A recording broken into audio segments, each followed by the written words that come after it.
History Net and Mr. Brass are interviewing Bible scholar Joel Edmund Anderson. How are you, sir? I'm hanging in there. How was your day? How was my day? My day was spent at a trampoline park with my 8-year-old son, and then we went to the pool and just typical summer afternoon with little toddler. He's not a toddler anymore, but I can't wait for him to go back to school where I can get my life back on a routine. I'm going to the beach tomorrow, but okay. No beaches in Alabama where I am. I'm sorry. You're in Alabama? I grew up in the Chicagoland area. I lived out on the West Coast for about a little bit in Vancouver, for on and off for about 3.5 years, in the Bay Area for 4 years. Then I was in Arkansas for 4 years, and I've been here in Alabama for the last 12. What made you want to move there from Chicago? Well, I mean, yeah. Chicago, haven't you heard that the Republicans are making a theocracy in Alabama?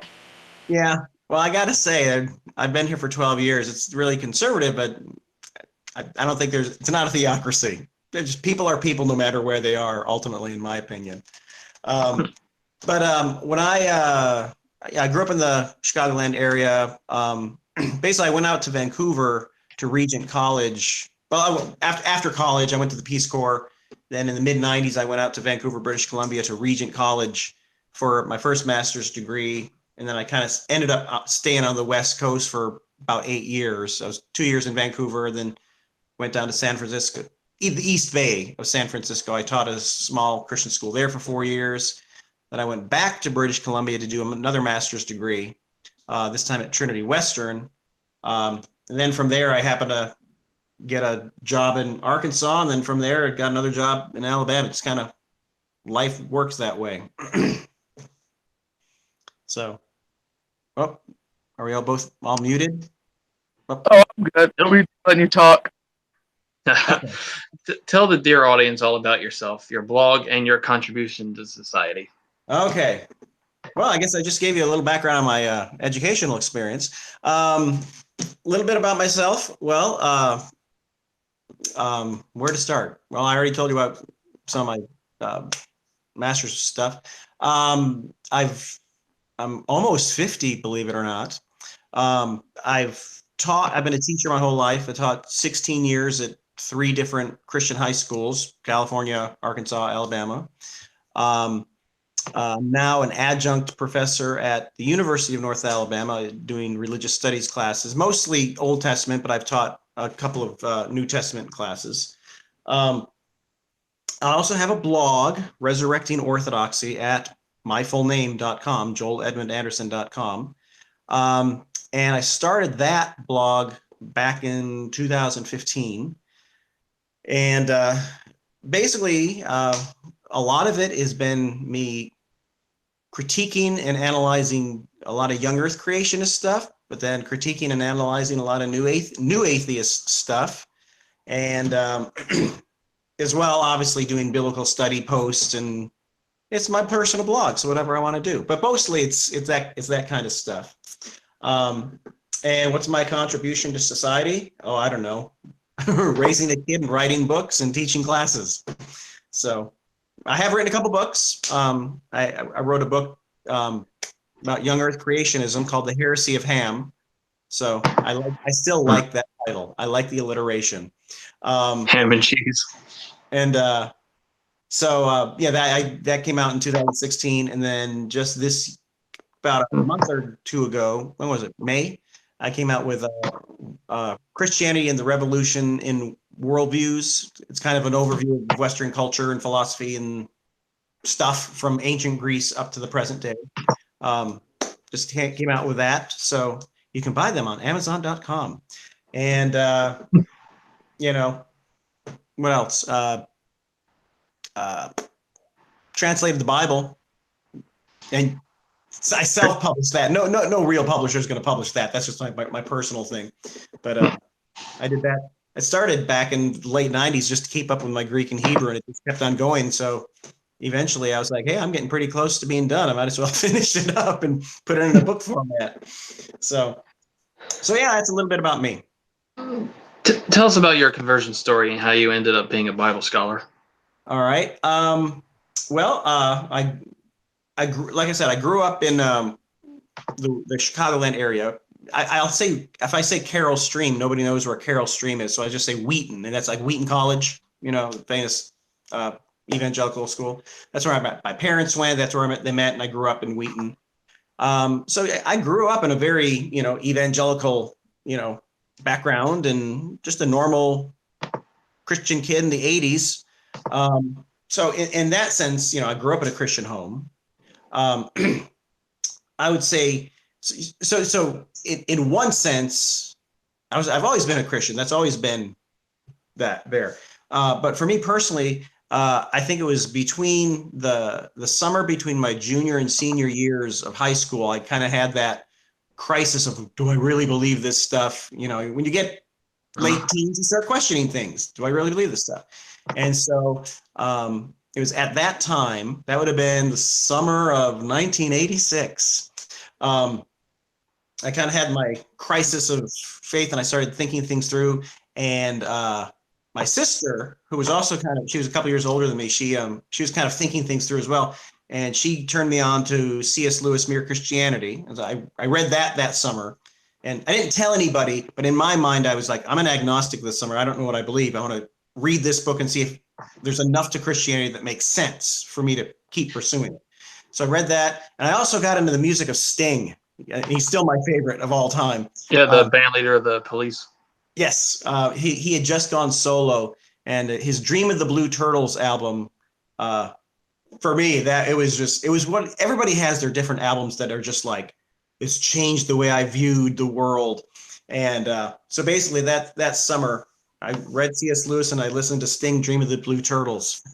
And that was my conversion. And ever since then, I just kind of have just been pursuing, my faith.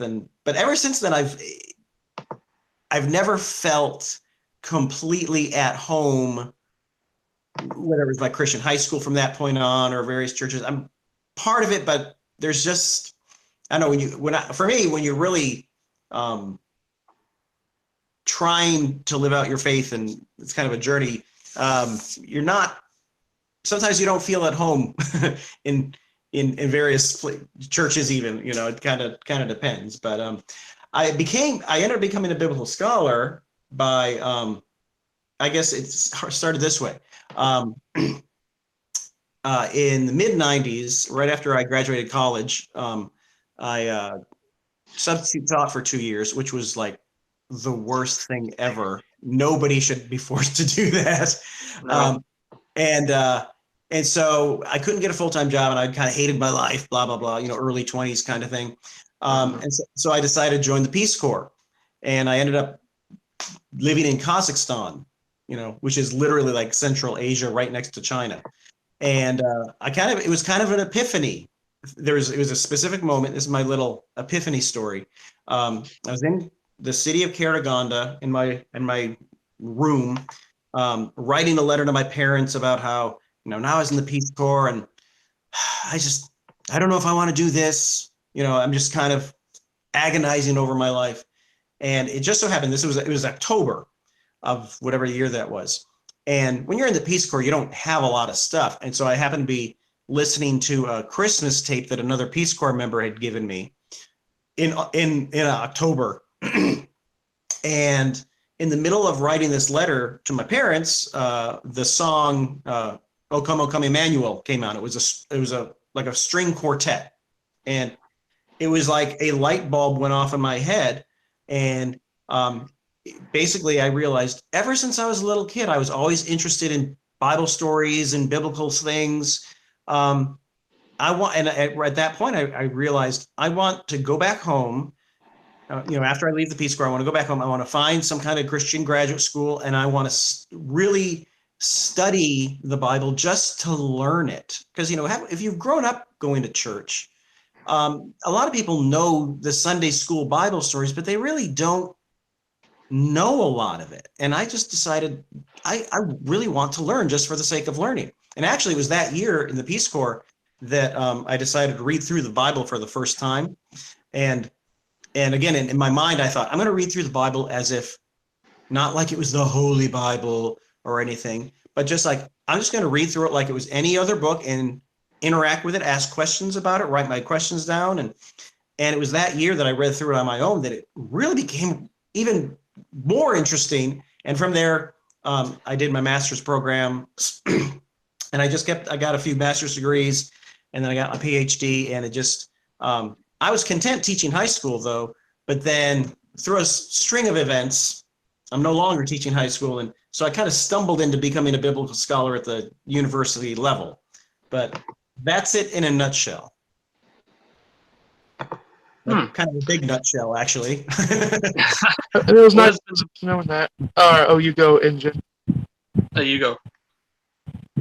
Oh yeah, I just found that interesting. I was especially found it interesting when you're going into the Old Testament and how I believe you corrected Christians more on how they interpreted Jesus fulfilling prophecies of the Old Testament. Mm-hmm. Where I remember you went over the Isaiah 7:14 with the verse. Yeah, I did my PhD thesis on Isaiah 7:14. I wrote like 300 pages on it. So, but yeah, I think that was one of the things that I've come to understand, because most people, when they think prophecy, they think of it as just kind of a prediction of the far off future that eventually comes true, like Nostradamus kind of thing. But obviously, when I was doing my studies, it occurred to me that, like, let's take Isaiah 7:14 for example, and that's behold, the virgin who will be with child, name him Emmanuel stuff. I probably should be able to quote it like perfectly after having written 300 pages on it, but I just always paraphrase things. Most Christians think, oh, that Isaiah predicted the virgin birth, and they just kind of held on to this prediction for 750 years.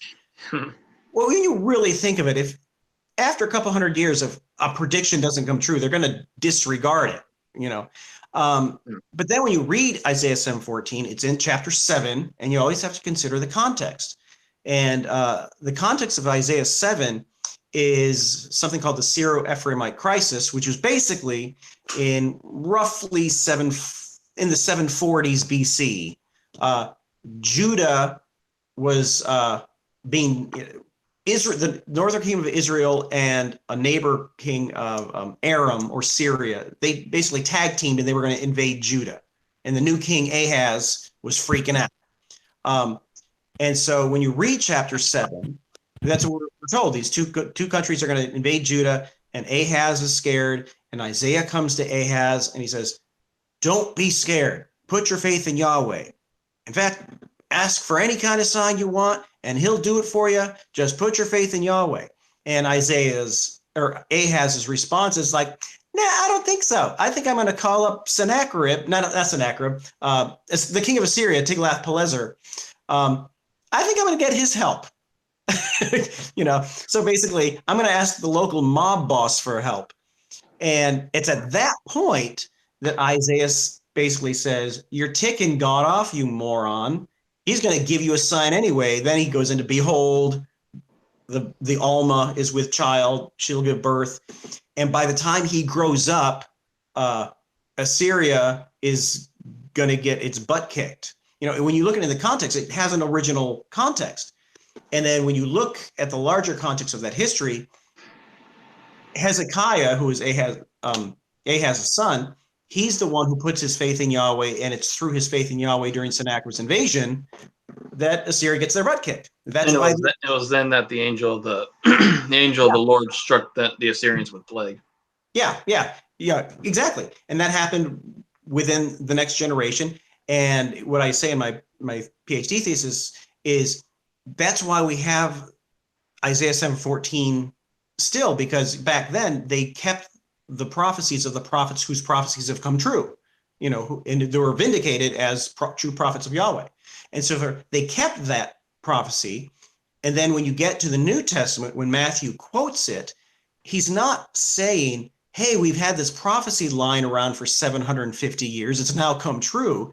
He's saying, let me tell you the significance of who Jesus is. He's pointing to Isaiah 7:14. It's like that, but bigger. It's basically, and that's when you think about it, fulfillment means, you think, I just saw you were drinking something, think of a glass, think of like the bottom glass down here is like Abraham, and then another line, Moses. Each rung is something in Israel's history, and then the top is Jesus. There you go. And then as throughout the history, God's purposes are being fulfilled. And then when Jesus comes, the New Testament writers feel like we can refer to anything back in the Old Testament and show how Jesus is the fulfillment of that. It's not a prediction that's just waiting to come true. It had an original context, and now Jesus is like that, but bigger. So, and there's also some controversy about the. Some scholars would also say they preserved unfulfilled prophecies, like the destruction of Tyre in Ezekiel. Yeah, I think there's parts of that. Yeah, but I mean, there's always elements of that. But I think we have to realize that when we come to Old Testament prophecies, particularly Old Testament, the messianic prophecies that the New Testament writers allude to, for the most part, if you look at the original context, basically the New Testament writers are saying, understand Jesus against the backdrop of that Old Testament context. He's like that, but bigger. That's the easiest way to say it. So what you were saying is the understanding of fulfilled prophecy, I think, is often misunderstood as just like Nostradamus prediction, and there's a lot more to it. It's really a matter of reading the New Testament. Whenever the New Testament alludes to an Old Testament prophecy or something, you want to see what the connection is. It's not just a prediction. It's the New Testament writers inviting you to say, look back at that story, understand that, and then interpret Jesus in light of that. And many would argue that certain Old Testament prophecies had dual meanings, or particularly the messianic prophecies. Yeah, and I think, but the thing is, I think the thing to remember is, at the time, let's say if you went back to the Sennacherib's invasion, they would have seen Isaiah's prophecy as that's the meaning they knew. And for 750 years, nobody read that prophecy any other way. And then in the New Testament, when Matthew quotes it, he's like saying, hey, there's an additional meaning to this prophecy fulfilled in Jesus, but it wasn't like people throughout ancient Israel knew about that at that point yet until Jesus came on the scene. That make sense? Yeah. So from our perspective, it's dual meaning, yes. What's your take on the Isaiah? Speaking of Isaiah, what's your take on Isaiah 14, Lucifer, or the Hello Ben Shakar? Yeah, I think is it 14? It's the context is pretty much Babylon. I mean, it's right. Yeah, supposed to be alluding the king of Babylon, Nebuchadnezzar, or whichever. Yeah, I don't know if it's specifically. I mean, obviously, later on in the context of Isaiah, you see that as a Nebuchadnezzar, sure. But at that time, it's just the king of Babylon. It's a prophecy that Babylon will be destroyed. I think later writers, I don't know if it's in the New Testament or maybe later Christian theologians read that and they equate it with Satan. Yeah, because Jesus said, "I saw Satan fall like lightning from heaven." Yeah, he kind of alludes to it partly.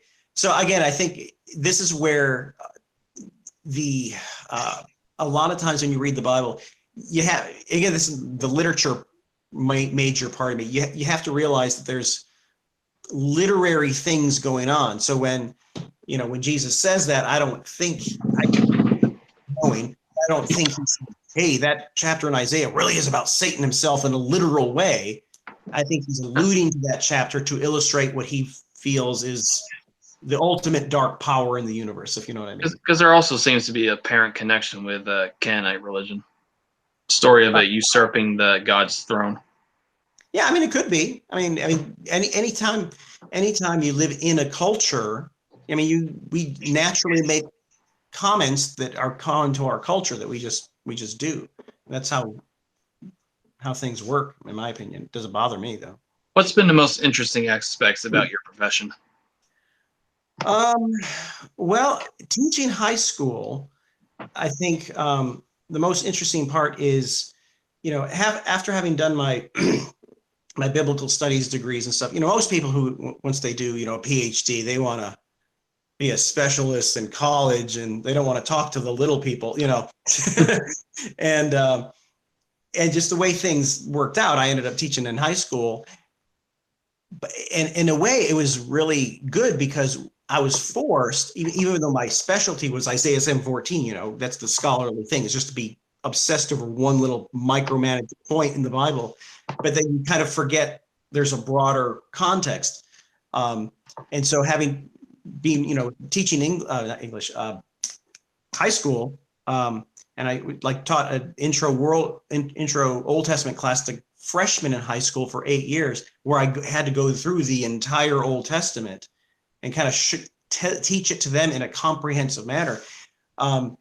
It actually forced me to understand the larger context of the Bible, not just my own little area of my own area of specialty. Area of specialty, is that the right way to say it? Area of expertise. That's what I was going for. Area of expertise, yeah. Yeah, I knew that sounded wrong.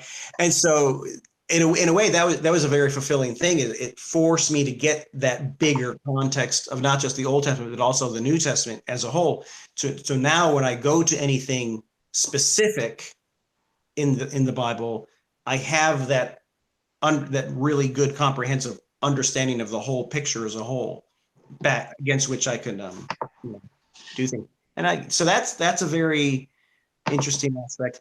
Now that I get to teach high school, that's just nicer because I get to teach kids who are like in their 20s and they're not 14.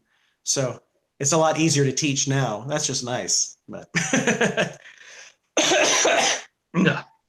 Sorry. All right. Tell us about your opinion on biblical inerrancy, or to what extent that biblical texts are inspired. Basically, I think I've done a couple blog posts on the inerrancy question, and I think a lot of people, they think inspiration, inerrancy, infallibility, it's all the same. It's the Bible special, that kind of thing. Most common people think about it at that level. God did it ultimately. I think the Bible is inspired. I mean, that's the thing. I think discussion of inerrancy or infallibility, I think it's often misguided. And when you know the history of where that term came, do you know where the history of that term came from? The history of the term what? Like inerrancy, infallibility. Yeah, sola scriptura, the Protestant. Yeah, it was kind of sola scriptura, the Protestant thing, but specifically inerrancy really was I don't know if it was late 19th century or early 20th century reaction against liberal theology, which again is like next part of your question that you gave me, the JEPD source criticism. In the 19th century, with the rise of historical criticism, more and more people were saying, well, that didn't really happen. That didn't happen. That kind of stuff. And this ties in with evolution and stuff. And therefore, because of that, some more fundamentalists, of course, it's funny, in the early 20th century, the fundamentalists were actually academics. They weren't like, I might disagree with them, but they weren't nuts like the modern ones are. Yeah. They wanted to kind of protect the Bible against these attacks from liberal theology that said miracles don't happen. And so the Bible isn't just inspired, but it's inerrant. It's without error in whatever it affirms. Now, okay, sure. But what happened very quickly, unfortunately, is that inerrancy idea became more of, and this is what you get with Ken Ham and the young earth creationists, the Bible's true and it's historically and scientifically accurate in everything. 6 days of creation, 6,000 years ago, because the Bible said, they kind of go off on that tangent. This was like during the Middle Ages that there's this one scholar, whim of conscience that thought about this reading Genesis. So Uh-huh. like looking at the sun being created on the fourth day, like how can you have sun before day? Like this is not a literal book. Yeah, I mean, and that's the thing. If you read a lot of early church fathers and all the way back for the last 2,000 years, it's not like these questions are brand new to us. Like you said, yeah. I mean, you read a lot of them. They understood. Hey, there's something else going on here. They still affirmed the Bible, but they didn't read it with this cold wooden literalism from cover to cover, like, you know. Well, yeah. I mean, Augustine himself, from what I can tell, it was Augustine, Origen. I know like some more of them, but they all basically held to like it, like not the whole like wooden literalism that we typically get today. Yeah. With the Earth creationist, like because yeah, you're right. They ask the same questions like you see many atheists use today. Is like they say it's a got you question. Like, ha, you fundy Christians, you've never heard this. I'm like, not just have we, not just have Christians heard it, they invented it. They were the first ones to ask it. Yeah, actually, some of the most, whether it's like Origen has some hilarious quotes. Again, I'm only going to be paraphrasing them, but Origen says something like about the Adam and Eve story, like only an idiot would believe that God got like literally on his hands and knees in a sandbox, and is this early church father, and so. Yeah, and the thing is, even then, a lot of the early church fathers, when they were wrestling with those early chapters, their discussions were based in a context of dealing with Greek philosophy. So they were trying to answer those questions through it. Whereas, modern young earth creationists are trying to answer scientific questions. And, that's why understanding the original context of these chapters and where they came from is so important. And in that case, you have to understand the ancient Near Eastern context and how they wrote things back then. But so back to your question, I would say, for me, the Bible is inspired and the Bible is true, and that's good enough for me. Anybody who tries to say, oh, but it's also infallible and inerrant, I hear them saying it's really, really, really true. Like, okay, sure, but you're just being redundant. Like inspiration doesn't equal dictation. I don't. It's not meant to be read as strict literal history from cover to cover. Parts of it are historical, parts of it aren't, and you have to be a good reader. You have to be literarily competent to know the difference. So when you have that typical argument, ironically. By new atheists and both new atheists and young earth creationists make the same argument. Well, if you don't believe that Adam and Eve are historical, then, no need for Jesus. Yeah. You're like, well, how can you tell the difference? I don't know, because I know how to read. It's not that hard, and so. It's a slippery. See? Yeah, the slippery slope. Yeah. Yeah, because and here's I always tell them the Bible is the only literary work that they use that sort of methodology with. I have never seen an atheist say, "Oh, well, Shakespeare put a metaphor in this one thing, so therefore the entire thing is fake." Yeah, but I think it goes back to, and this happens with both atheists, believers, and everything in between, is because we all come to the Bible with this assumption, oh, this is the Holy Bible. And so therefore there's that, in everybody's mind, there's that question. And in our day and age, because we're so dominated by, science, it's just this natural assumption, like, well, if God really is behind it, everything has to be scientifically accurate, because that's what we value in our society. And, that's not necessarily true.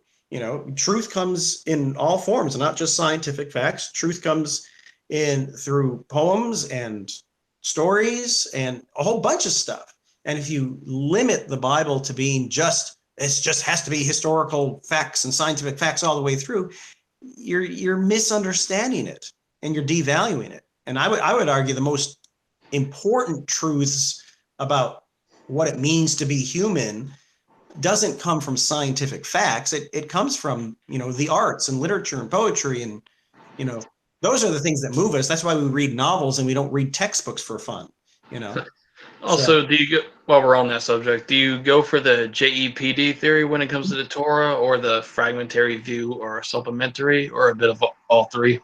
I basically, and this is kind of similar to like the New Testament issue of Q, the source.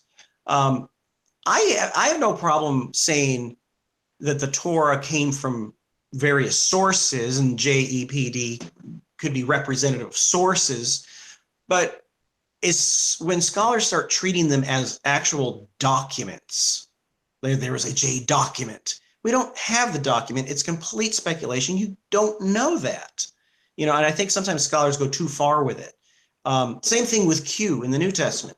Mark is generally assumed to be the earliest gospel, and he didn't write it out.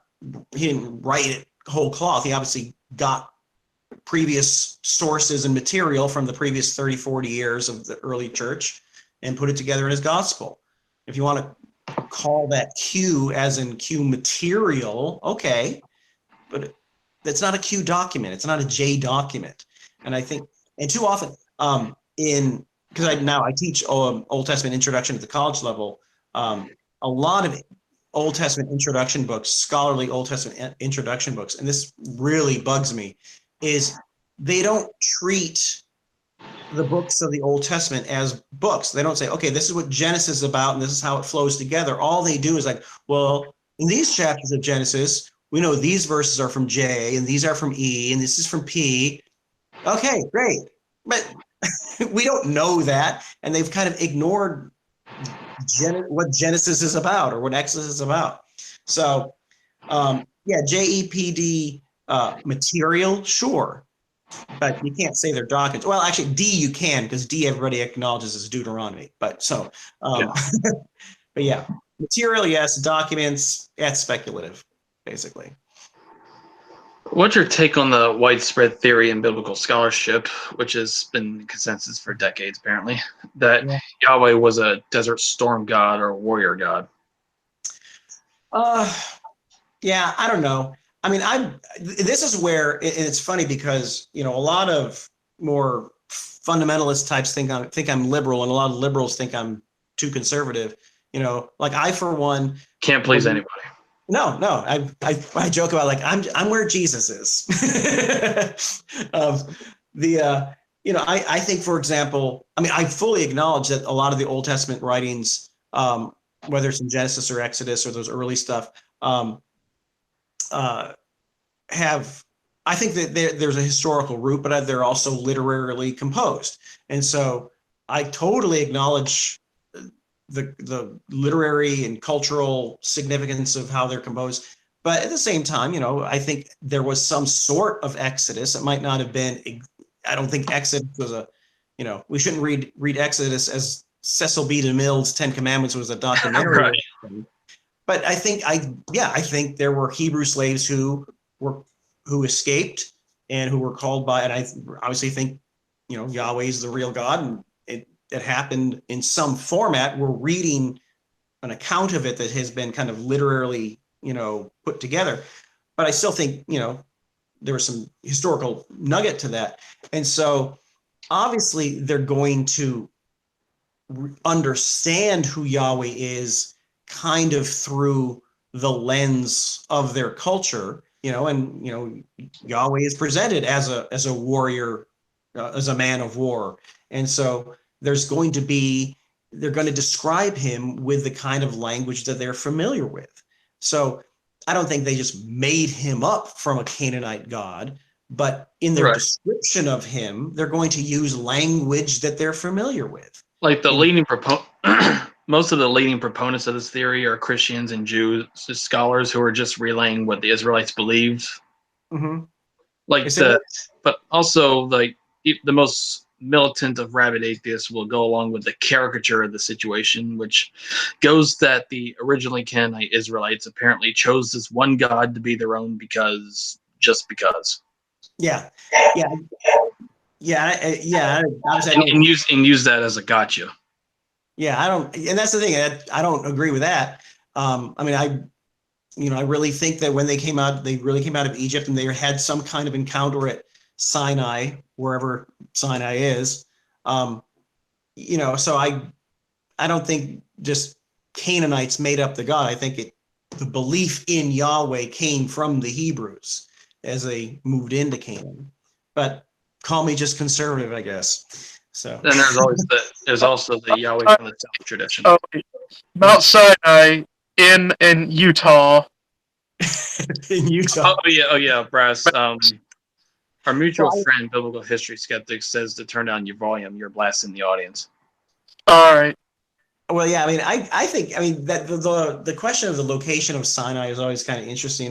There's people have different views. To me, I still think the one that's most intriguing to me is the one, I don't know how familiar you are with it, but Jabal al-Lawz in Saudi Arabia.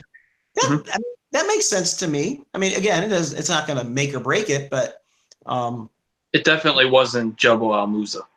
Right. I mean, and just the cool thing about Jabal al-Lawz is when you think of how far they would have been going per day, you can kind of map out generally about how far they would be in a certain amount of time period. And there's a lot of stuff, that's intriguing that would point to that. But, I like saying that personally, that the Garden of Eden was actually in Iraq, because the idea that the American government, like apparently with the religious right, went to the Garden of Eden essentially to kill Muslims. It's sort of funnier to think like that. Actually, I mean, I think volume breast. If you've read my posts and stuff, you know that I think Genesis 1 through 11 is not meant to be taken as literal history.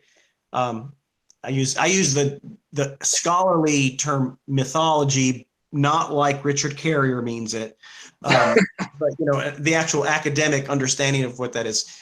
But I think the ancient Israel viewed the Promised Land as kind of Eden-like. And there's a lot of things going into it. I'll just give you one. But when when Joshua and Israel, they crossed the Jordan River, and there's this bit in, I think, chapter 5 or chapter 6 where Joshua encounters the commander of the armies of the Lord. It's an angel with a big sword. Well, think about it. Like, he's on the edge of the Promised Land and he encounters an angel with a sword. You go back to the Eden story, when Adam and Eve are exiled, God places an angel at the edge to guard it.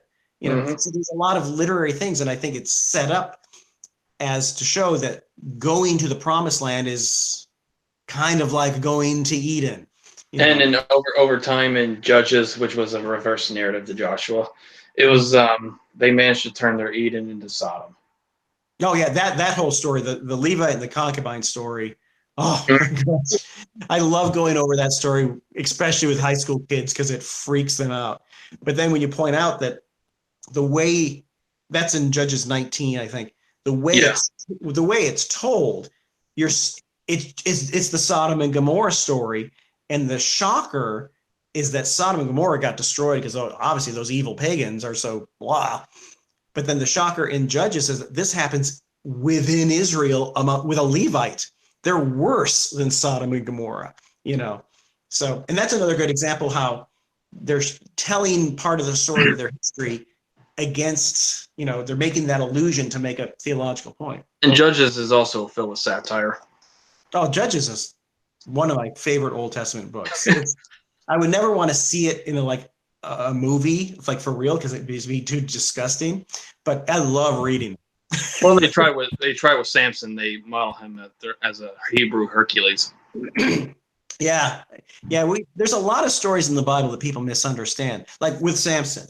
Oh, he was God gave him strength, but he was just a playboy all the way through. Well, when you actually read it, he was the worst of all the judges. He was the most corrupt. Well, yes and no, but you can read this on your own. Let me tell you something here. When you read the beginning, he's after there's a chapter, is it 17, 16? I can't remember, 13. When the angel appears to his mother and, hey, you're going to give a birth. Anyway, the next two chapters, the whole story is about him going down to Philistine territory, getting the Philistine wife, all that stuff. Everything in those, I think it's first two chapters of his story, every time he does something, we're specifically told the Spirit of Yahweh rushed upon him to empower him to do it. And so even though he was doing things that were shocking, you're not supposed to marry a Philistine wife, but we're told that basically God told him to, in a sense. So he's doing the work of Yahweh to fight against the Philistines. But it changes in that last chapter when he goes, then he went down to Gaza and he went and saw a prostitute. No mention of Yahweh telling him that. And then with Delilah. And so what you see in that last chapter, Yahweh isn't mentioned at all. And you see that it's at that point that he starts having too much confidence in himself. And it's only at the end, after he gets captured and hair cut off, he calls out to Yahweh once again, and Yahweh returns to him. But he has that bad chapter where he's doing horrible things. But a lot of that early stuff with the Philistine wife and all that stuff, he's actually doing what God wants him. So he's a very complicated figure. But yeah, all of them are screwed and up. like David especially, you get two different pictures of him. You get this thuggish mob boss like tribal chieftain who becomes king and then abuses his power, and then you got the idea that he was a man after God's own heart. Yeah. Yeah, I mean, the David story is basically 2 Samuel. I mean, that's another amazing narrative work because his character really is so complex. In some ways, he does stuff that's worse than Saul, but in other ways, he what makes him a man after God's own heart is when he's confronted with his sin. Unlike Saul, he goes, "Yeah, I deserve it," and he takes the punishment and he doesn't try to find excuses and stuff. But another interesting thing about the David story, when you think about it, it said that he reigned for 40 years, and most of 2 Samuel, starting with, I think it's 2 Samuel 11 with the David and Bathsheba story, all the way to the end, it really focuses on, it's amazing when you think about it, 40 years of reigning, and we're just told about a handful of things in his whole reign, which is fascinating. But 40 was also a symbolic number throughout the Old Testament. Yeah.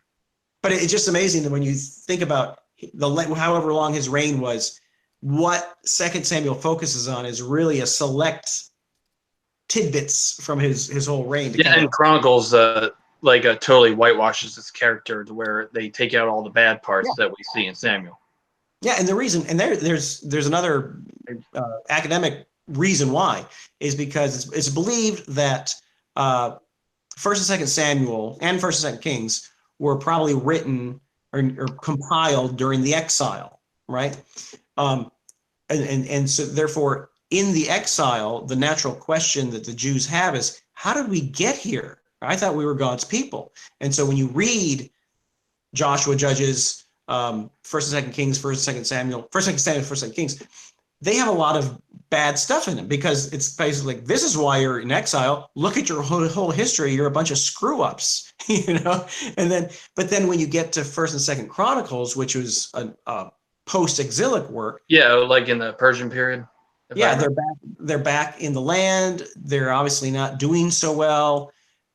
This is kind of a pick-me-up. Like, hey, look, the purpose of 1st and 2nd Chronicles was to say, well, look back at your history. David, he wanted to build the temple. And it's kind of a pep talk, so it's a different motive for both, even though 1st and 2nd Chronicles is almost very much like those other books. It's very much more positive because, Judaism reformed itself from the Israelite religions, and then after, how long afterwards they went back to their old ways, like deifying Moses and Elijah and them, and well, it's funny when you think about it.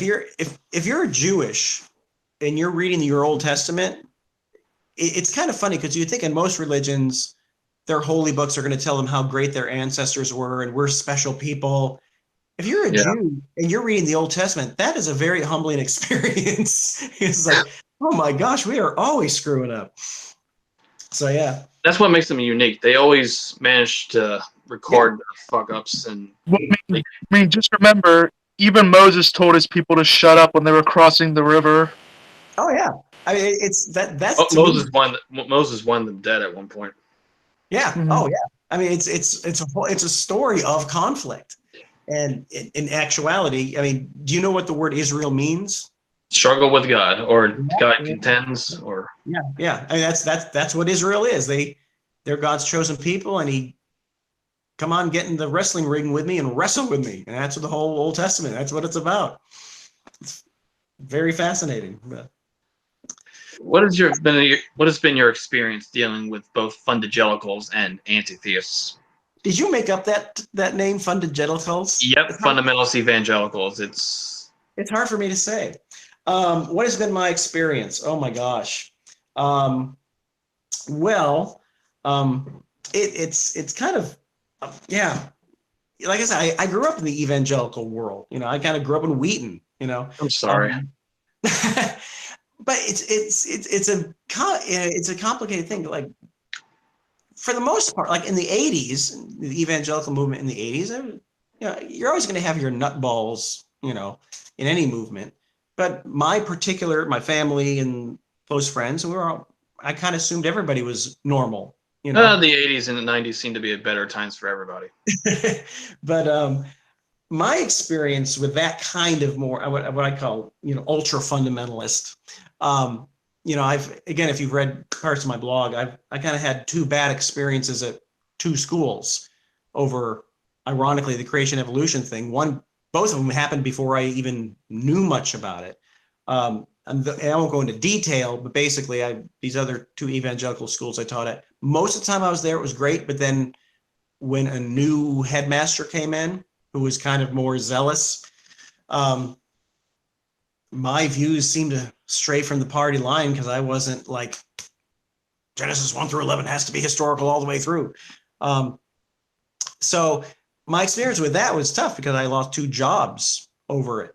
And actually, if you read my Heresy of Ham book, I go into a little bit of the autobiography of that at the very beginning of the book. I'll elaborate on that because it's in the book.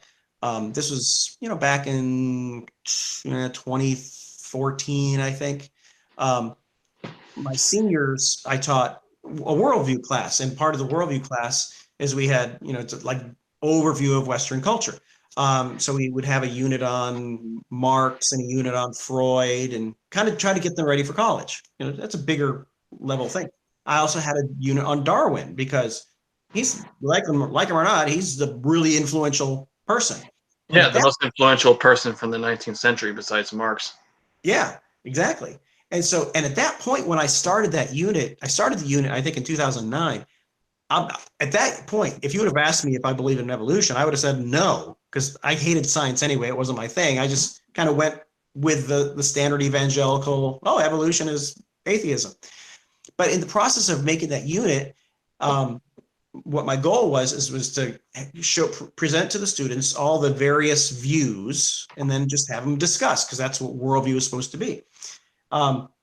So I think this is what old Earth creationism is. That's what young Earth creationism says. This is what I call atheistic evolution, like the Dawkins kind of style, and then theistic evolution. I just kind of presented all the arguments, and in the process of that, I started learning it a little bit, and you know, over time, I'm like, hey, this isn't that nutty. But anyway, when the new headmaster came in, that's right when the Ken Ham Bill Nye debate happened. Yeah. And at that point, I knew I didn't agree with Ken Ham. Did I say Bill Ham? No, I said Ken Ham. At that point, when that debate happened, I knew enough that I thought young Earth creationism was nutty. In fact, I'd come to the conclusion that Genesis 1 through 11 wasn't historical back in the late 90s. I mean, long before I even cared about the creation evolution debate. But anyway, so when that debate happened, I watched it, and then I ended up writing a whole bunch of blog posts just critiquing the debate. And it was clear that I thought Ken Ham was wrong on the issue of the debate. Well, that new headmaster read my post, and basically he decided that I wasn't a good fit for the school anymore, and he kind of let me go. And so that wasn't fun. But at the same time, I knew that obviously not all Christians are that idiotic. And even, I mean, growing up in the evangelical world, not all evangelicals are what? Oh, I mean, I knew most evangelicals aren't that nutty either. Most evangelicals I know growing up, they really don't know about the issue and they really don't care about the issue. You know, Right. They might say, "Oh, I don't believe in evolution," but they haven't looked at it and they don't care. That doesn't affect their life.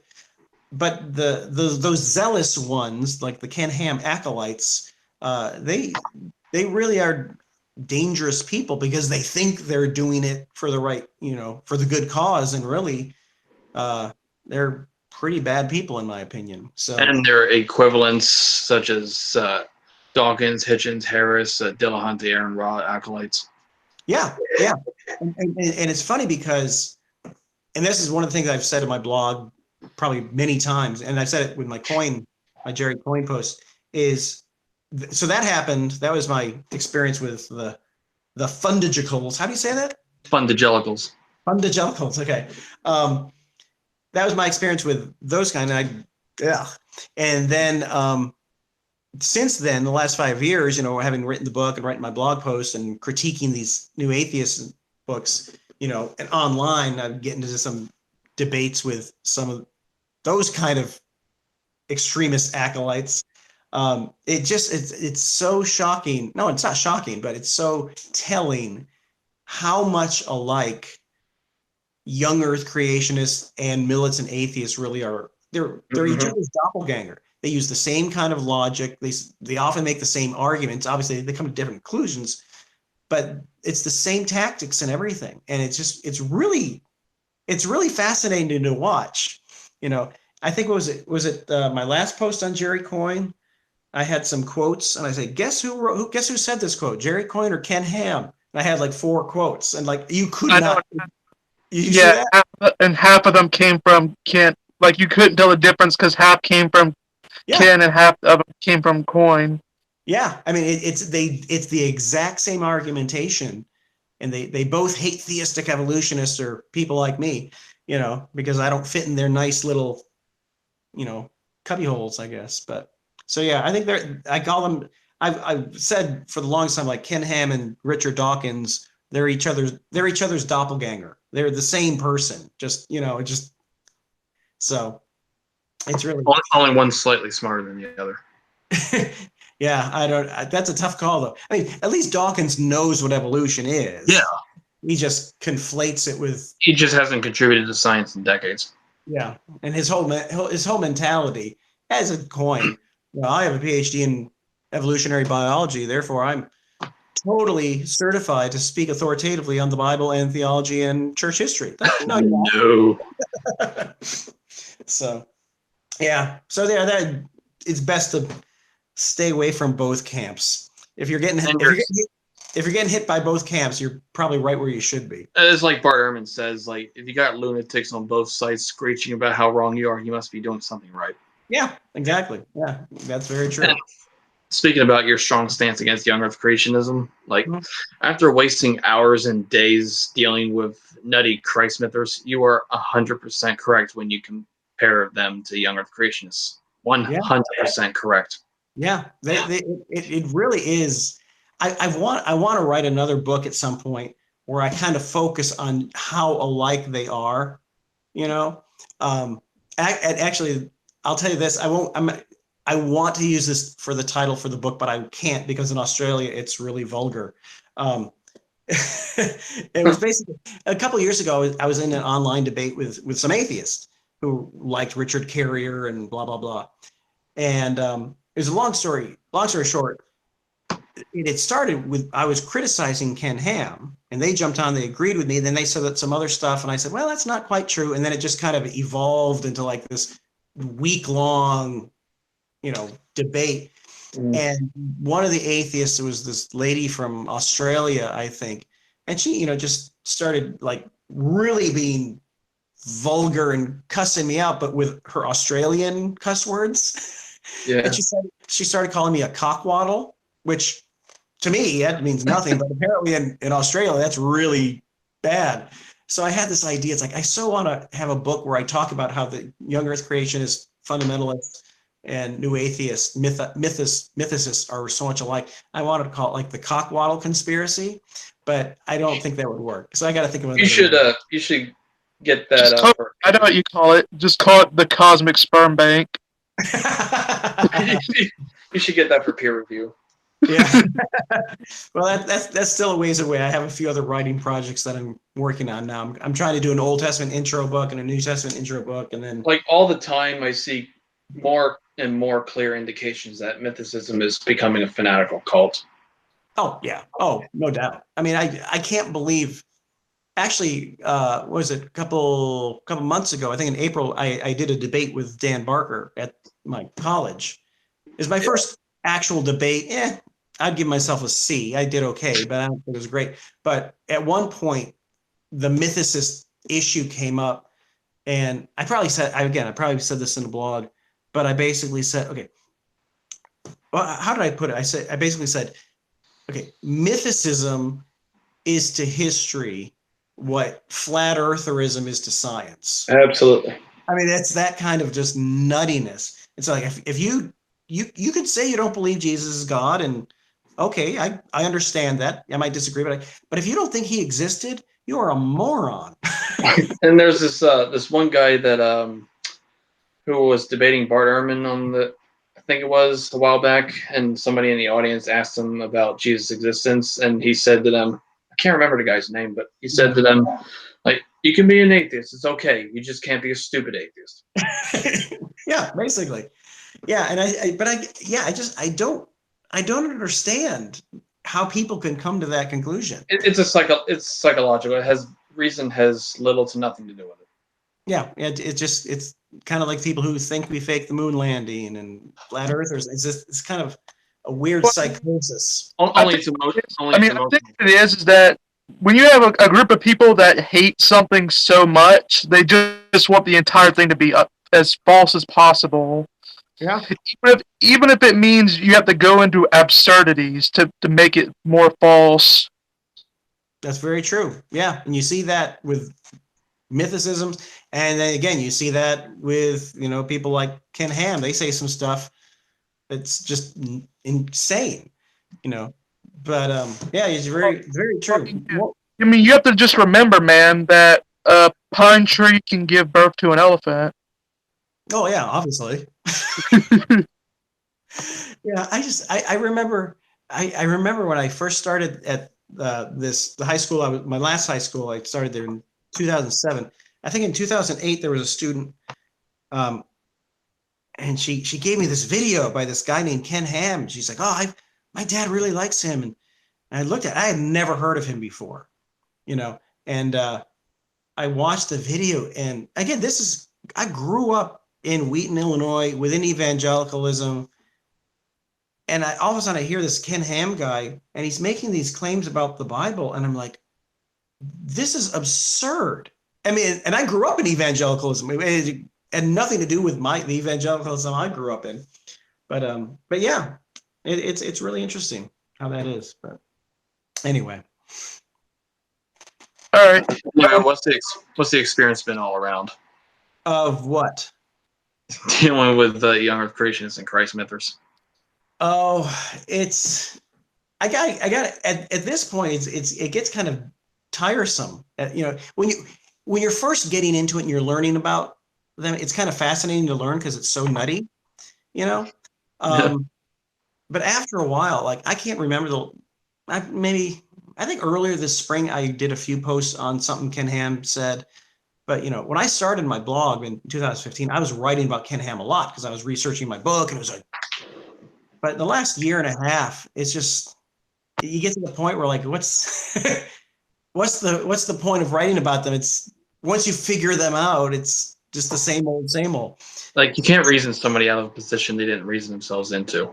No, you can't. And I think even doing this Jerry Coyne book, it's interesting. But I'm really looking forward to finishing the book analysis because it gets kind of tiring to point out the same absurdities over and over again, the same lame arguments like, no, he's wrong here, he's wrong here. Once you figure them out, it's not. Well, I mean, obviously, like, how did I mean, obviously, you believe that sin conquers all because you believe you put sin before Adam.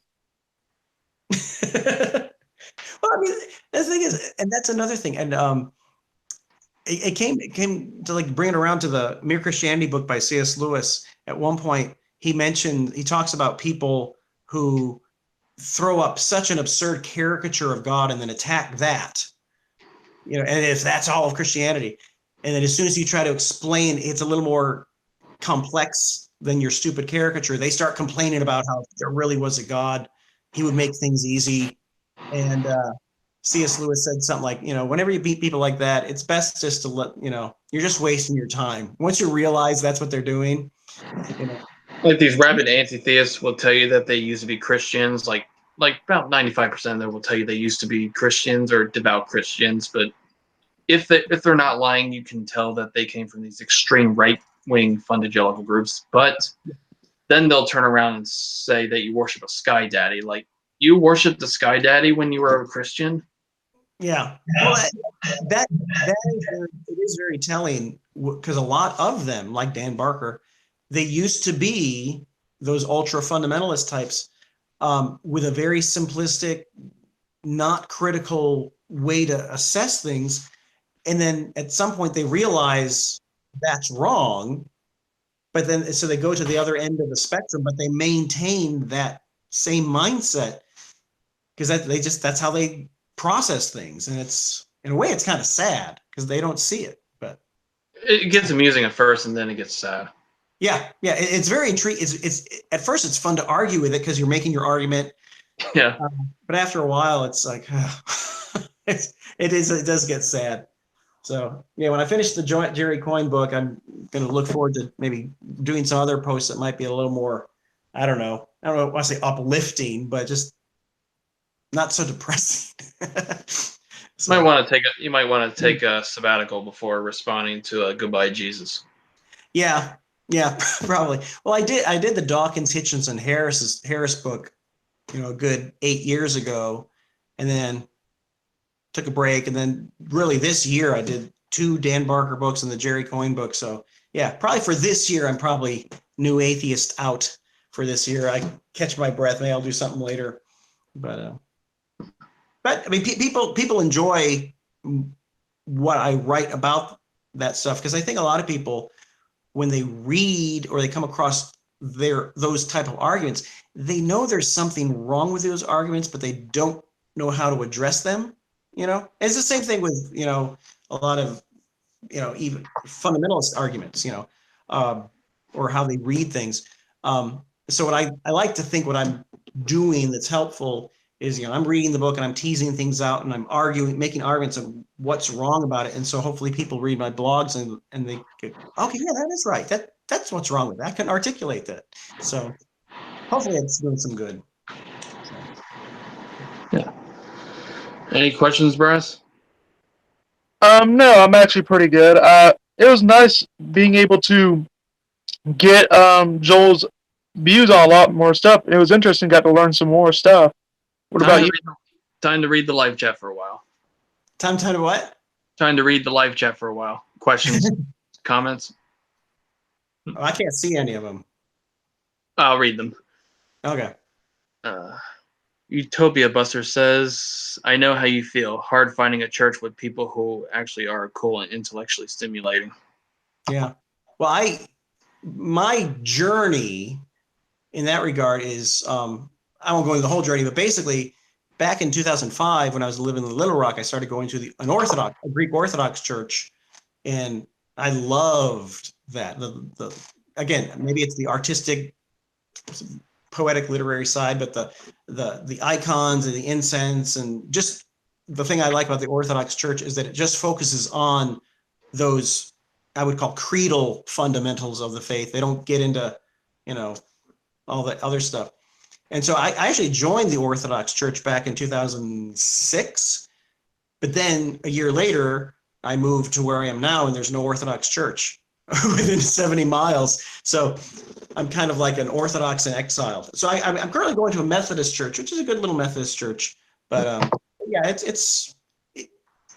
I would prefer an Orthodox church. But as long as for me, whoever said that, if you find yourself within a group or a church of like-minded people, you really just need a few to kind of feel at home. You don't, need tons and tons. So You want a good Orthodox place, go to Romania or Hungary. yeah. Yeah, I would love to visit Eastern Europe and see all those things. Actually, my first taste of Orthodoxy, and I didn't realize it at that point, is when I was returning from the Peace Corps in 1994 from Kazakhstan. There was a one-day layover in Turkey and in Istanbul. And at that point, 24-year-old me, I didn't know anything about church history at all. I was clueless. And so I'm in Istanbul and I'm like, hey, I think there's an old church here in Istanbul. Maybe I should check it out. Hagia Sophia, which was like the center of Orthodox Christianity for 1,000 years. Yep. And I didn't know anything about it. And so I kind of went up, went and did the touristy thing. And it was one of those epiphany moments. Like you walk in the door and it's this ancient church. And it was just, there was isn't it like a museum now? Yeah, now it's a museum and they're restoring it. And the amazing thing is because when the Turks took over in 14, they made it a mosque. They made it a mosque and they plastered over all the artwork. But now that it's a museum, they're taking down the plaster. And because they had plastered it, they actually had preserved it. And so as they're taking it down, the vibrant colors are now coming out. And now when I went there in 94, they hadn't started doing that as much yet. But the feeling of walking into that ancient church, it was amazing. The very existence of Constantinople and the Byzantine Empire kind of destroys the new atheist caricature of the Dark Ages as being this time when when there was all darkness all the time and life sucked for everybody because the big bad church had control. Yeah, actually, the best book I've read is by Rodney Stark called The Triumph of Christianity, and there's a few other good books. I mentioned them in my book. But didn't Bart Ehrman write The Triumph of Christianity? He wrote a book called The Triumph of Christianity, but that's a different book. But Rodney Stark's book is kind of a history book, and it goes throughout all that stuff. And the whole Enlightenment narrative of Dark Ages, and it's a complete farce, And so, and there's a quote by some guy, I forgot who it was, but he said something like, anybody who's going to call a time period that saw the invention of the Gothic cathedrals, universities, the beginnings of science, and he just lists all these things. Anybody who calls that the Dark Ages is mentally retarded. Yeah. So, but again, we often, what? I think you said something. But yeah, that's a good book to read. That's a good book to read. Yeah. Rhett Quigley says the true believers of Jesus Christ are Catholics alone. Protestants did not exist before 1500 AD and therefore are heretics. Okay. Hristo Voldenichek Arov, try saying that 5 times, followed up with Catholics split from Orthodoxy. So in short, the church got split in two. That's how I see it. Orthodoxy split from Catholics, not the other way around. Okay. There's the process distorted.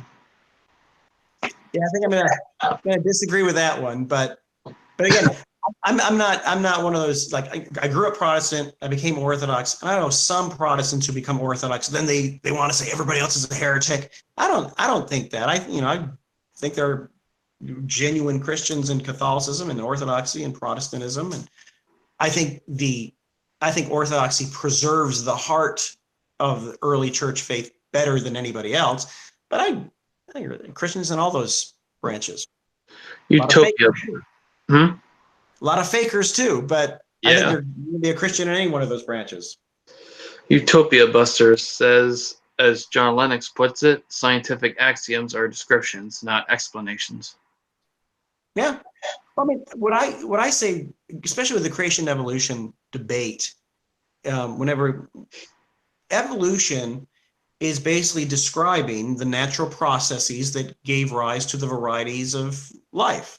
That's all it does. And I think obviously in the future, we'll probably discover some stuff, and some parts of the evolutionary theory might be proven false. Some might be further verified. But we can't, too often, too many people conflate the scientific theory of evolution with philosophical naturalism as if they're the same thing, and they're not. Evolutionary theory describes those specific natural processes. That's all it does. And people who try to make it out more than that, they're really doing a disservice to everybody. So, biblical history skeptic says Mark isn't supposed to use Q. It is Matthew and Luke, if I recall correctly. Yeah. Yeah, I did. Right. But the basic idea is, according to the theories, that Q is the original gospel. Then came Mark. Then came Matthew and Luke that used both. But yeah, actually, somewhere on my blog years ago, I wrote a short blog where I kind of made fun of the theory of Q. I wrote it when I was at Regent College. Now you could probably find it somewhere. It's called the A Gospel. Utopia Buster asks, Doc Anderson, you define Genesis 1 through 11 as mythological literature. Could you expand on that, and would you consider myth history a more accurate description? Well, I would say, first of all, admittedly, the term myth is problematic because in our world today, in our modern culture, we think of myth as we're saying something's not true, and then Richard Carrier uses it in his own way. And again, it is a modern academic term. However, I just think it's the best term to use because it's not, if you just say allegory or poetry, that doesn't get to the heart of it. What at the heart of it, I think Genesis 1 through 11 is laying out what ancient Israel believed about God, about humanity, and about the purpose of the natural world. And in the ancient world, the way ancient people wrote about their beliefs regarding the gods is they used a certain genre of writing that we now call mythology, whether it's Greek mythology or ancient Near Eastern mythology. Yeah, because back in the antiquity, history and mythology were intertwined. Yeah, when they were writing, but I would say when they were writing about their gods weren't necessarily really involved in history. They were in the realm of the gods, and history was just a cyclical thing. Life was just a cyclical thing. And I put this in my book, Heresy of Ham, and I'm sure I have it on my blog. I think the way I understand Genesis 1 through 11 is the writer of Genesis, he's setting out, again, I'm a literature guy, so I like analogies.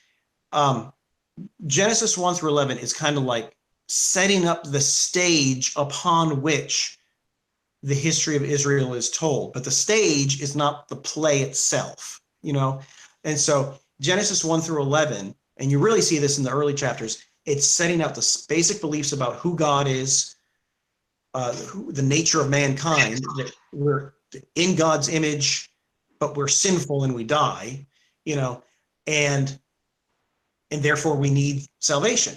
And therefore I think Genesis 1 through 11 kind of sets that up. And so I just use the term myth because it's just my way of saying whatever you call how the other ancient writers wrote, Genesis 1 through 11 is written like that.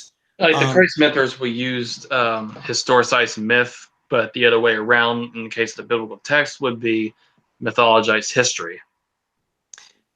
Say that again? Said the Christ mythers used to cling on to the term historicized myth. Okay. And the other way around in the case of like the Exodus or the Trojan War would be mythologized history. Right. I wouldn't call the Exodus myth. Right. It was something, there was a minor event, but it was expanded upon and immortalized in legend. I would say this is a good way to show how Genesis 1 through 11 works too. In the telling of the Exodus, of the Hebrew slaves leaving the Exodus, leaving Egypt, that story is told against the backdrop of Genesis 1 through 11, and you think about it, there's a lot of connections in the flood story in Genesis 1 through 11. The world is corrupt. God sends a flood, but then through Noah, he starts over again. And then the Exodus, as they're leaving their bondage of Egypt, they're going through the Red Sea. They're passing through the sea, and then they make their way to the new land. It's like, and so if you are a Jew and you're reading the story of the Exodus, you're seeing that the writer of the Exodus is making allusions to the flood story to make a point. God choosing the Hebrew people, he's creating a people for his name. So if he's creating a people for his name, he's going to use language about the flood of recreation, and so there's echoes of Genesis 1 through 11 in the Exodus story to make a theological point about what the significance of that Exodus is. Right. Biblical History Skeptics says, I view chapters 1 through 11 of Genesis as being a literary work retelling the Babylonian exile and mythological means. Yeah, well, I think you could definitely see some Babylonian exile stuff in there, and I think that in fact, I tend to think, even though there's no way of knowing, I tend to think Genesis 1 through 11 might have been composed during the Babylonian exile. Yeah. Could be. Maybe not, but yeah. So yeah, you can see echoes of that. But I think yeah. He also said, question for Dr. Anderson. What is your opinion on a Midianite origin for Yahweh based on the Shasu inscription and Moses' revelation while with the Midianites? Seems possible to me.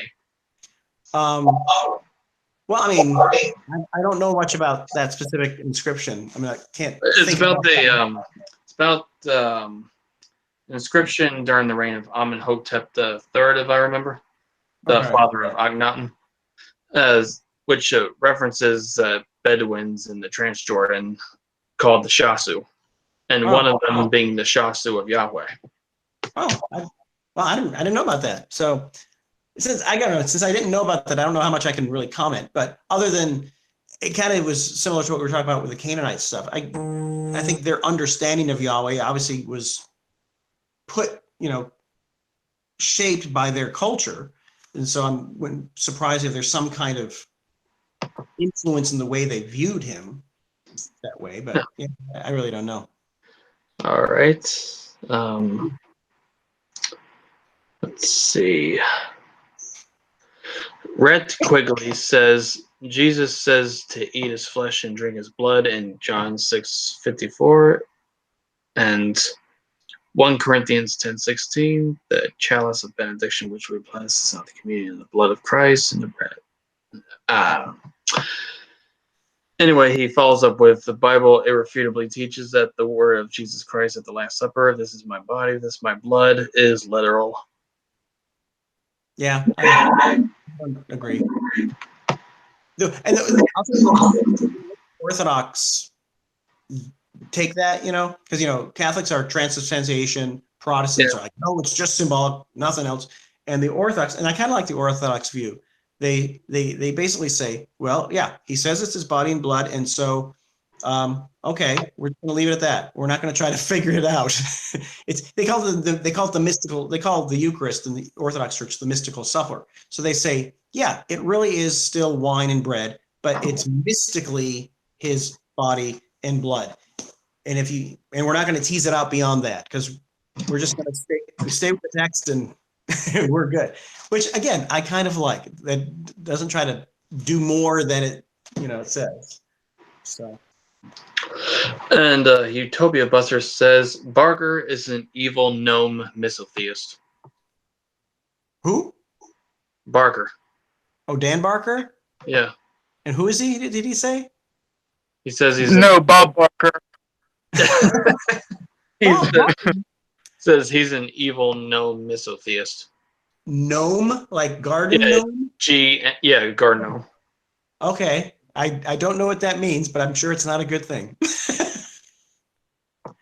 Yeah. When I debated him, on one hand, he's debated so often, he can do it easily. But yeah, it's reading his books, not impressive. Biblical history skeptics says, too bad Christian wings rarely get their heads out of fundamentalism. Christian wings? I'm guessing it means right wingers. Oh, well, one of the things that has bugged me, and I think I mentioned this at the end of my Heresy of Ham book, is how politicized a lot of this stuff has become. Whether, Ken Ham, really everything he says about Genesis and creation, it really goes to, because he's fighting the culture war, because he's, right-wing conservative and has certain right-wing conservative issues. And then anybody who objects to his stance on creation evolution seems to just, then we're going to take the opposite political views. And I don't understand how one's view about creation evolution, or how to read Genesis 1 through 11, how people can so easily immediately tie that into certain modern political views. I don't get that. But that's a whole nother issue, I guess. So. All right. Let's see what else. Utopia Buster says, "Goodbye Jesus" has become a full-on belly laugh joke. It doesn't surprise me. I think somebody recommended it, and I looked it up on Amazon. I'm like, it's the same kind of blather as the other stuff, but yeah. And it's probably, I would say it's probably more speaking out against some of the stupid elements in fundamentalism, which, okay, but then you conflating that with the entirety of historical Christianity, that's kind of a problem. Biblical history skeptic says, Dark Ages is such a misnomer. That's why most scholars don't talk about a Dark Age anymore. Yeah. Oh, yeah. Scholars know it's a joke. I mean, there was a legitimate Dark Age following the collapse of the Roman Empire, but that only lasted like a couple hundred years before everything got revived again. Yeah, and it had nothing to do with Christianity. No, it had the collapse of paganism. Well, and actually, if you want to say it, when Constantine moved the capital to Constantinople, I mean, Western Europe became just kind of like the Wild West. I mean, because there was no government, because he took it away, But it's like, I mean, a lot of people don't really realize is how much the sort of relationship that Constantine and the Christians had, how that actually did shape how we've seen secularism between Christianity now and then, because Constantine wasn't a theologian by any stretch of the imagination. No. And so he generally, if there was a theological problem, he would just say, I'm just going to leave that to the theologians. Yeah. And that was actually unheard of back then, because usually it was just the religion and the state was just, the theologian, was the man in charge. It was the king or whoever was in charge. That was your main guy you went to. Yeah, volume brass. Oh. I was going to say, I mean, the whole Roman Empire, the thing was, the main religion was the worship of the emperor. That's what got Christians in trouble. And then with Constantine, and the whole concept of separation of church and state really was something that was begun with the rise of Christianity, because they wanted to keep separate. St. Augustine's Tale of Two Cities, the city of God. There's a city of God and there's a city of man. There's a difference.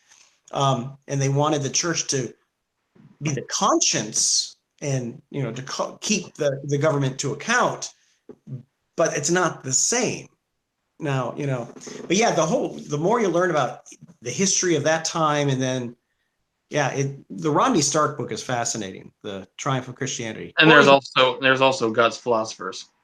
The what? There's also God's Philosophers. I forgot the author's name. I have to look at that. But yeah.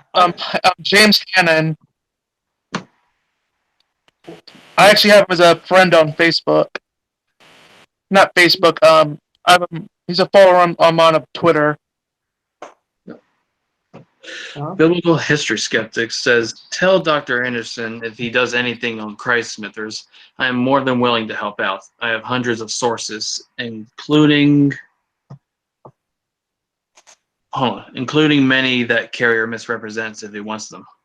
Oh, like a book? Writing a book? But yeah. Or if you do it more blog posts or anything like that, or a book. Maybe down the road, a blog post here and there, but yeah. The little I did, I think I did like 4 or 5 posts last year on Richard Carrier because I bumped into him on Twitter discussing somehow, on the Twitterverse, you talk to people and it was him. And so I asked him some basic questions and he kept on saying, "Well, why don't you just buy my book?" I'm like, it's 800 pages. It's $80. That's what every conspiracy theorist tells you. If you don't agree with me, you haven't read my book. Yeah. So then whenever, don't worry. Hey, don't worry. I can get it for you for free. Well, that's the thing. Somebody got it for me in electronic version. So I read it and then I wrote I think 4 posts based on the book and some videos I watched of him. And it was just like, oh my, yeah, it's just.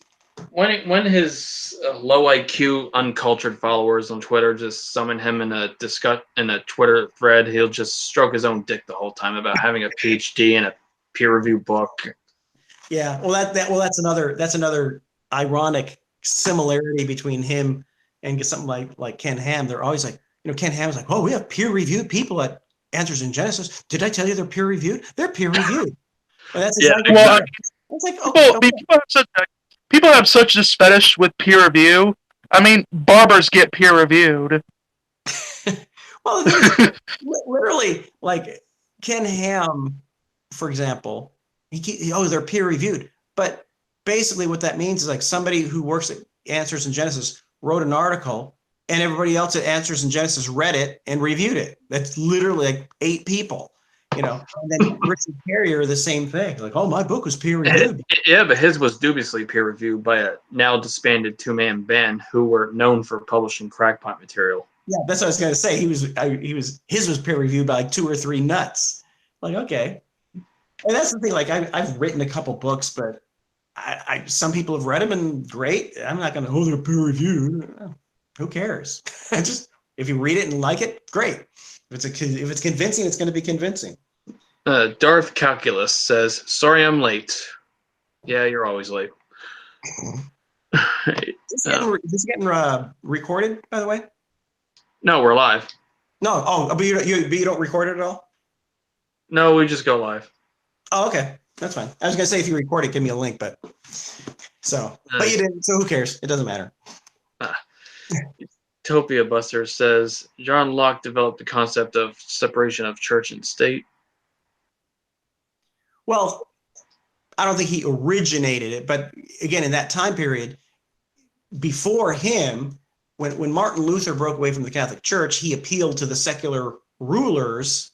And so that's what led to the wars of religions for 100 years or so, where each secular ruler of Europe then said, "Oh, we're Calvinists, we're Lutheran," and they kind of blended the two again, and then as a reaction to that, during somebody like John Locke, they kind of, hey, we need to keep them separate, which is good, but he didn't originate it in history. Well, I mean, just remember, man, Islam clearly just needs a reformation because that went so well the first time that Christians had it. Yeah. It's so funny. I grew up in the Assemblies of God Church, which means I knew nothing about church history at all. We didn't care.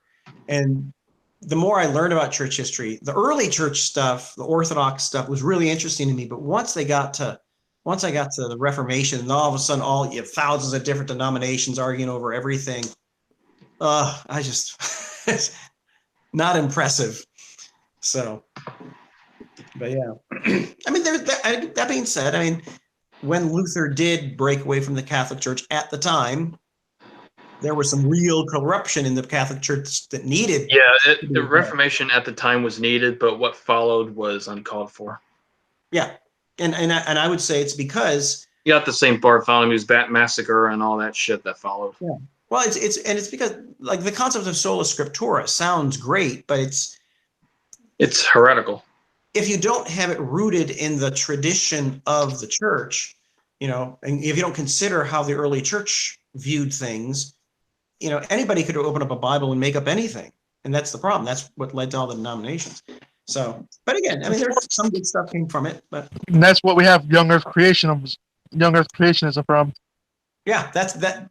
I would say the 20th century young Earth creation is like an extreme example of what sola scriptura gets you. It's this idea that I don't need no education about the Bible. I can just read it myself. You know, And and they inherit that when those fundagelicals lose their faith and become atheists and anti-theists, they retain that same mentality. Like, exactly. oh, I don't need any scholarship. Like, very few of them recently have literally rejected scholarship and Yeah. philosophy and stuff like that.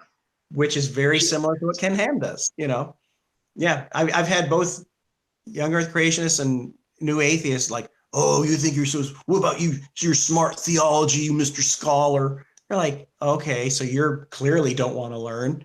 You know, so yeah, it's true. Uh, all right, one more question before we wrap up. Okay. Utopia Buster asks, has Dr. Anderson considered Lydia McGrew's book, Hidden in Plain View, Undesigned Coincidences? I have not heard of that book. Is it like a specific creation evolution book? I assume. I don't know. Okay. No, I haven't read it. My background is in literature and then obviously my biblical studies stuff. I know the history of all of biblical studies, but my first love is understanding how the literature works.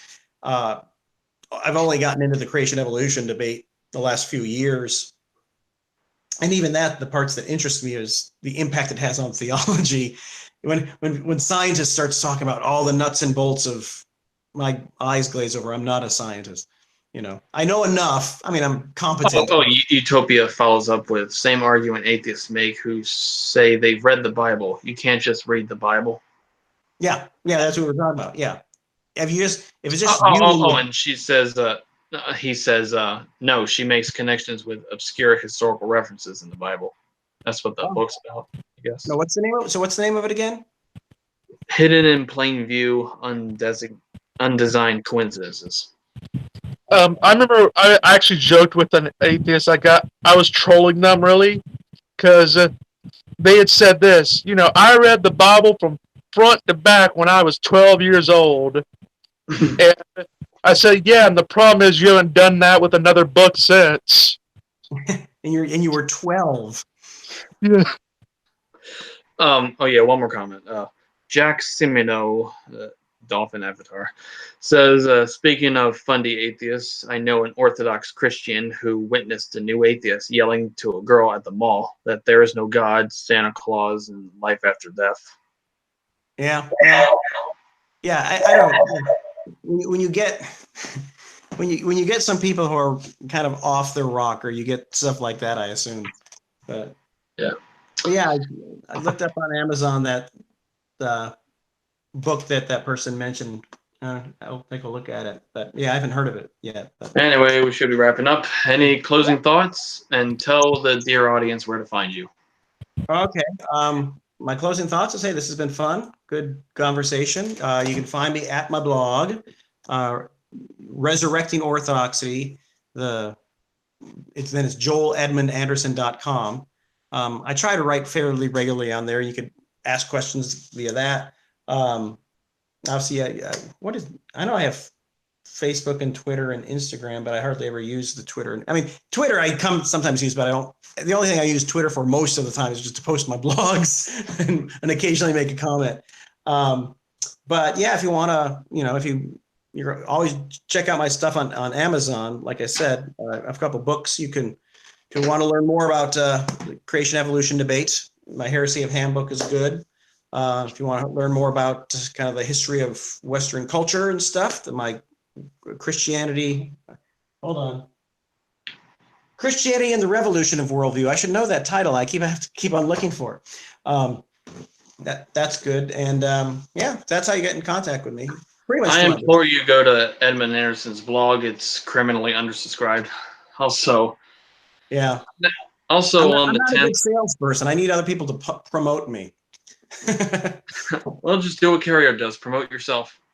Yeah, I can't do that. I'm like, you want to read it? That's fine. If not, okay. I also have a Patreon account, actually. I haven't done anything this summer, but what I try to do, what I'm doing right now, my writing projects right now, I'm trying to write like an Old Testament intro book and a New Testament intro book, but a real intro book that normal people could understand.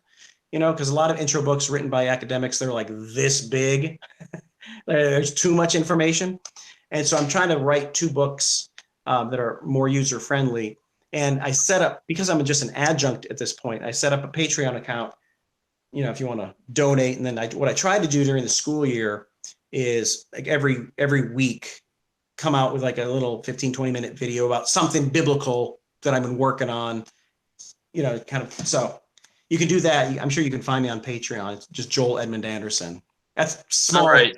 small people there too, but more the better. Our next interview will be on the 10th. We'll be interviewing Tim O'Neill, so be tuned for that and promote the shit out of that. Also, share, like, and subscribe as you like it. And see you next time. All right. Thanks. Se bien con l'appel, si convient de refuser,